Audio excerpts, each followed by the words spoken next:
కృష్ణాష్టమి వ్రత కథ. ద్వాపర యుగంలో భోజ వంశానికి చెందిన ఉగ్రసేన మహారాజు మధురను పరిపాలించేవాడు. అతని కుమారుడు కంసుడు చాలా క్రూరమైనవాడు. కంసుడు తన తండ్రిని గద్దె నుండి దించి తానే రాజు అయ్యాడు. కంసుడికి దేవకి అనే సోదరి ఉంది. ఆమె వివాహం యాదవ నాయకుడైన వాసుదేవుడితో జరిగింది.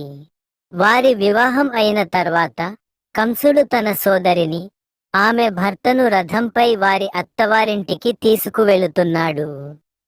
ఆ సమయంలో ఒక దేవవాణి వినిపించింది. ఓ కంస, నువ్వు చాలా ప్రేమగా తీసుకువెళుతున్న ఈ దేవకి ఎవరి గర్భంలో ఉంటుందో అతని కాలం నీ దగ్గరలోనే ఉంది. 8వ కుమారుడు నిన్ను చంపుతాడు. ఇది విని కంసుడు భయపడి వాసుదేవుడిని చంపడానికి సిద్ధమయ్యాడు. కాని దేవకి అతడిని క్షమించమని వేడుకుంది. వాసుదేవుడు దేవకిని రక్షించాడు.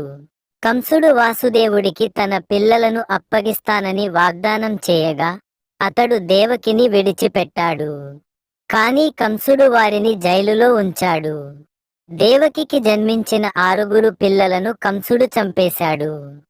7వ సంతానం బలరాముడు దేవకి గర్భం నుండి రోహిణి గర్భంలోకి మార్చబడ్డాడు. కంసుడు నిద్రిస్తున్న రాత్రి శ్రీకృష్ణుడు జన్మించాడు.